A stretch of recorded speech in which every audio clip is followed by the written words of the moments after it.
I used to think winter arguments were just part of living in a place like northern Michigan.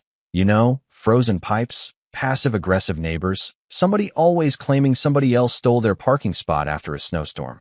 But what happened with the condo people next door turned into the kind of petty suburban war that makes you question how far grown adults will go just to avoid being inconvenienced for 5 minutes. And honestly, the crazy part wasn't even the snow. It was how casually they acted like my property belonged to them. Like if they ignored me long enough, I'd eventually give up and shovel their mess forever. It started after the first major storm in January, one of those heavy wet snowfalls that makes the whole neighborhood sound muffled and dead quiet overnight. I walked outside around 6 a.m. with coffee in one hand and instantly stopped at the end of my driveway because there was this solid ridge of ice and packed snow blocking my car in, maybe a foot high, ugly but normal enough. City plows do that all the time. They clear the road. The snow has to go somewhere. You curse under your breath and start shoveling. So that's exactly what I did. Took maybe 20 minutes, no big deal. But then the second storm hit 3 days later, and suddenly that little ridge turned into a frozen wall dam near up to my knees. I'm talking dense, gray, compacted snow that felt like somebody poured concrete across the entrance to my driveway overnight. Took me almost an hour just to clear enough space to get my truck onto the street. And while I was hacking away with a steel shovel, sweating through 2 layers of clothes in 15-degree weather, I noticed something weird. The pile wasn't centered where the city plow normally pushed snow. It was angled, like somebody intentionally redirected it. Now next to my house, there's this small condo complex called Pine Hollow Estates, about 12 units, mostly retirees and the kind of people who write emails about mailbox paint colors. They had their own private snow removal company, this old red pickup with a plow attachment driven by a guy named Rick, heavy-set dude. Mirrored sunglasses even when it was cloudy, looked like the human version of a cigarette stain. At first I didn't think much about him because he'd come through around dawn, scrape their lane clean, then disappear. But after that second storm, I started paying attention. Third snowfall came 2 nights later, and around 5:30 in the morning I heard the scraping sound outside, metal against pavement. So I killed the kitchen lights and watched through the window. Sure enough, Rick cleared the condo lane in one smooth pass. Then right before reaching my property line, he angled the blade hard left and dumped the entire load directly across the mouth of my driveway, like he was unloading gravel. Clean entrance for the condos, snow fortress for me. I remember just standing there staring at him thinking, no way this dude thinks I don't notice this. So later that afternoon, I walked over while he was salting the lot and said, "Hey man, you keep pushing snow into my driveway." And this guy barely even looked at me. He shrugged and goes, "Easiest push line, buddy, everybody does it. Everybody does it." Like that magically made it okay. I told him my driveway wasn't part of the condo property, and I wasn't interested in spending every storm cleaning up after his shortcuts. He nodded like he understood, climbed back into the truck, and drove away without another word. Next storm, same thing. Except now the pile was even bigger, almost like he took the conversation personally. That's when I contacted the condo manager. This woman named Denise Harper, very polished, fake warm smile. The kind of HOA personality that somehow sounds annoyed even while saying, "I completely understand your concern." She told me their plow contractor was highly experienced and would never intentionally block access to a homeowner's driveway. Then she hit me with the classic line. "It's probably the municipal plows causing the issue." Right, because apparently city plows now make perfect diagonal piles that start exactly at the condo entrance and stop exactly at my mailbox. So before the next storm, I bought these bright orange driveway markers from the hardware store and stuck them along the edge of my property, clear as day, impossible to miss unless you were legally blind or just didn't care. Storm rolls in overnight. Snow starts dumping hard around midnight. And around dawn here comes Rick again, headlights cutting through the snow like some low-budget horror movie villain. I watched him slow down when he saw the markers, actually slow down. And for 1 second I thought maybe that was it. Maybe he finally got the message. Nope. He turned the blade anyway and buried half the markers under another avalanche of packed snow like he was making a point. And standing there at my window, watching my driveway disappear for the 4th time in 3 weeks, I realized this wasn't laziness anymore. This was territorial. This was one of those neighborhood power games where somebody decides your inconvenience is acceptable because confronting them feels uncomfortable. And the worst part? They were counting on me staying polite forever. Now let me pause the story for a second, because if you've ever dealt with an HOA, condo board, or even one overly entitled neighbor, you already know this situation stopped being about snow a long time ago. What Rick was doing wasn't random, and Denise pretending not to notice it. That wasn't random either. According to standard procedure in most private snow removal contracts, operators are supposed to avoid obstructing adjacent private access points, especially residential driveways. That's basic liability prevention. Any experienced plow driver knows if you repeatedly dump compacted snow onto someone else's property, eventually you create a safety issue, blocked emergency access, slip hazards, vehicle damage, all kinds of stuff insurance companies absolutely love arguing about later. From a legal perspective, the second I documented repeated intentional dumping onto private property, the whole thing shifted from annoying winter inconvenience into potential property interference. And trust me, HOA boards hate paper trails more than lawsuits, because once there's video evidence, emails, timestamps, and ignored complaints, suddenly everybody starts talking in softer voices. But honestly, the legal side wasn't even the most interesting part to me. The psychology was. This is a psychological trap people fall into all the time in suburban communities. Somebody keeps pushing a boundary in small ways because they're testing how conflict-averse you are. First it's snow, then it's parking, then it's noise. Then somehow your property becomes the community overflow zone because nobody ever pushed back hard enough to make the behavior inconvenient for them. Rick thought I'd keep absorbing the problem because most people do. Denise thought if she sounded professional enough, I'd eventually accept the extra work as part of winter living. That's the game. They inconvenience one person slightly to benefit a larger group, then rely on social pressure to keep that person quiet. The lesson here is, once people realize there are zero consequences for disrespecting your boundaries, they usually don't stop. They escalate. And unfortunately for them, I had finally reached the point where being polite was costing me more energy than fighting back. So after that fourth storm, I stopped arguing.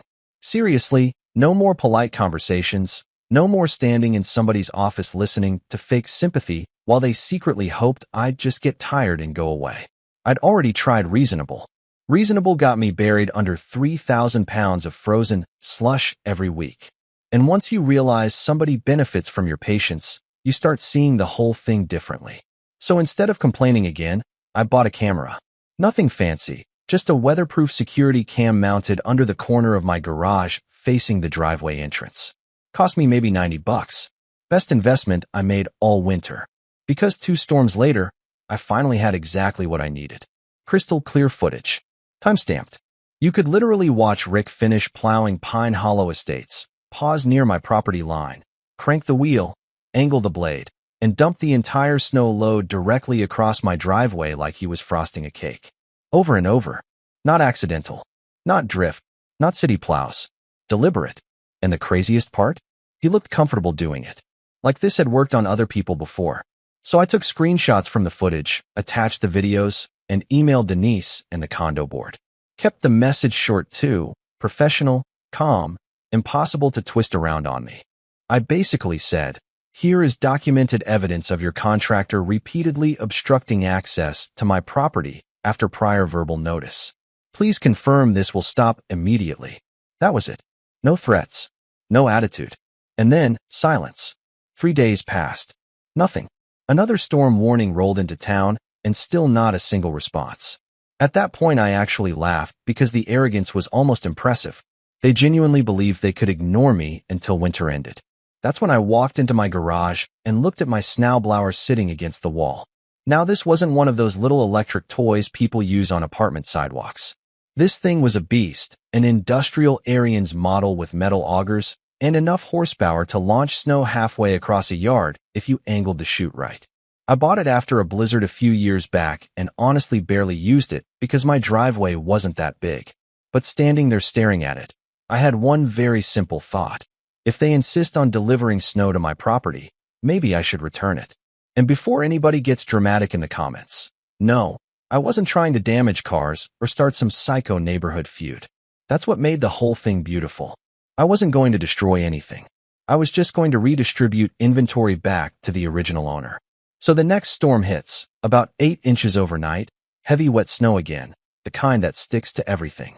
Around 5 a.m., I hear Rick's plow scraping through the condo lane. Sure enough, by sunrise there's another massive pile sealing off my driveway entrance like a medieval barricade. I looked at it for maybe 10 seconds, nodded to myself, and went back inside. Didn't shovel. Didn't touch it. I waited. That part mattered. See, by late afternoon the condo lot was fully cleared. Residents had parked neatly in their spaces, sidewalks salted, everything looking nice and organized. Exactly how Denise liked it. Around 7 p.m. the snowfall finally stopped and the whole neighborhood went quiet. Just porch lights glowing through the foggy air, that weird stillness winter gets at night where you can hear machines from blocks away.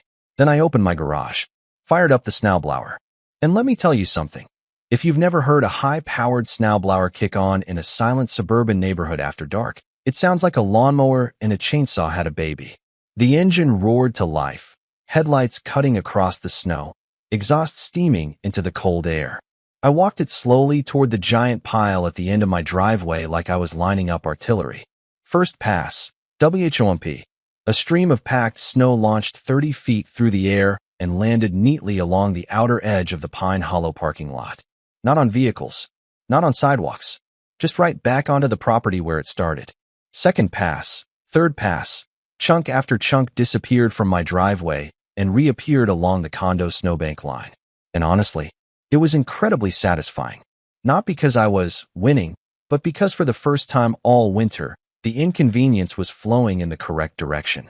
The funniest part was how careful I was. I made sure every blast avoided cars by several feet. I avoided walkways. I wasn't vandalizing anything. Technically speaking, I was probably the safest snow removal guy on the entire street that night. 40 minutes later, my driveway entrance was completely clean, and Pine Hollow suddenly had a much tighter parking edge than before. Nothing dangerous, just inconvenient enough that their precious plow lines were no longer perfect. I shut off the machine, looked at my now clear driveway, and slept better than I had in weeks. Next morning around 8 a.m., I heard the sound I'd been waiting for, Rick's truck returning. I peeked through the blinds and almost lost it laughing. This guy was out there replowing the condo edges because several parking spots suddenly had snow creeping too close to the lines. Residents were outside pointing around, confused, one older guy waving his arms like the parking lot had personally betrayed him overnight. And there was Rick, redoing work he never would have had to do if he'd just left my driveway alone in the first place. That afternoon my phone rang. Denise. Her tone had changed completely. Gone was the polished HOA customer service voice. Now she sounded tight, controlled, careful. She asked, "Mr. Carter, have you been moving snow from your property onto Pine Hollow grounds?" And I swear there was this long pause before I answered because I wanted her to hear how calm I was. I said, "No, Denise. I returned snow that originated from Pine Hollow property." Silence. Dead silence. Then she goes, "Well, residents are complaining the lot had to be cleared again this morning." I almost admired the audacity. Like somehow I was supposed to feel guilty because the extra labor had finally become their problem instead of mine. So I told her exactly what I'd wanted from the beginning. Nothing dramatic. No money. No revenge fantasy. I said, "I want written confirmation that your contractor will stop using my driveway as a snow dump site." Another pause. Then she tried one last little power move. "I'm sure we can work something out cooperatively." There it was. HOA language for "please stop making this difficult publicly." But I wasn't done yet. I told her if it happened again, I'd start billing the condo association for snow removal labor since I was apparently part of their maintenance operation now. And suddenly Denise became incredibly reasonable. Funny how fast professionalism appears once inconvenience changes direction. Later that evening, I got an email from the condo board confirming the plow contractor had been instructed to avoid depositing snow onto adjacent private property. Real official-sounding language, too, probably written by somebody terrified of future liability. After that, complete transformation. Next storm, I watched Rick approach my driveway and physically turn the blade away from my property before passing the entrance. No pile. No frozen wall. Just a normal manageable amount from the city plow. Another storm came the following week. Same thing. It was honestly incredible watching how quickly the impossible situation magically became solvable once the consequences affected the right people. And here's the part that still makes me laugh. The condo residents probably think their HOA fixed the issue through good management or communication or whatever story Denise told them in her little monthly newsletter. But the truth is way simpler than that. Boundaries only matter after somebody proves ignoring them will become expensive, annoying, or embarrassing. That's it. Human behavior is unbelievably predictable sometimes. People will take the easiest path available right up until that path starts leading back toward them. And every time it snowed after that, I'd watch Rick carefully steer the blade away from my driveway like it was radioactive. No eye contact, no attitude, just business. Because deep down, we both understood the new arrangement perfectly. He could keep his shortcut, or he could keep redoing his parking lot at midnight. And suddenly my driveway stopped looking like the easiest option. You know what's funny? Looking back now, the whole thing sounds ridiculous. Grown adults quietly waging war with snow piles in a suburban neighborhood like it's some kind of frozen mafia dispute. But honestly, situations like this happen everywhere, just with different costumes. Sometimes it's parking spaces. Sometimes it's fences, noise complaints, trash cans, tree branches, HOA violations, whatever tiny piece of territory people think they can slowly claim because nobody wants confrontation. And that's really what this story was about underneath all the snow: boundaries. Not the angry, screaming kind. Not the internet tough guy version where everybody fantasizes about lawsuits and revenge. I mean normal, healthy boundaries where you calmly tell somebody, "Hey, this affects me. Please stop." The problem is, some people hear politeness as weakness. They assume if you stay calm, you'll stay passive forever. And once that assumption settles in, they start pushing further because inconvenience is addictive when somebody else absorbs the cost. That's why the condo board ignored me at first. From their perspective, sacrificing one homeowner's driveway was easier than changing the plow route for 12 residents. Cold math. Efficient math. HOA culture sometimes creates that mentality where convenience becomes more important than fairness, especially when the person getting inconvenienced isn't inside the community itself. From a legal perspective, they probably realized way too late that documented evidence changes everything. Emails, timestamps, video footage, that stuff turns neighbor drama into liability exposure real fast. According to standard procedure, once management becomes aware of a recurring property obstruction issue and ignores it, they risk becoming part of the problem legally. And trust me, no condo board wants a paper trail showing they knowingly dismissed complaints tied to contractor behavior. But psychologically, that's the part one keep thinking about. This is a psychological trap people walk into constantly. They tolerate disrespect in small doses because each individual incident feels not worth fighting over. One snow pile, one blocked driveway, one passive-aggressive comment, one little inconvenience at a time, until eventually somebody else has rewritten the rules around your own space, and now you're exhausted protecting something that should have been respected automatically. The lesson here is, you teach people how to treat you by what you quietly continue tolerating. And no, I'm not saying every disagreement deserves retaliation with power equipment in the middle of the night. Honestly, if they had just apologized after the first conversation, none of this would have happened. But there's also something deeply satisfying about solving a problem without screaming, threats, or destruction, just consequences. Clean, fair, undeniable consequences. In the end, I didn't win because I embarrassed anybody. I won because the behavior stopped. My driveway stayed clear. The boundary got respected. And weirdly enough, after that winter, nobody from Pine Hollow ever bothered me again. Not once. It's amazing how peaceful neighbors become after they realize you're no longer willing to carry their problems for them. So now I'm curious, what would you have done in my position? Would you have kept documenting everything and gone legal? Would you have confronted the HOA harder from the start? Or would you have done exactly what I did and given every shovel full right back where it came from?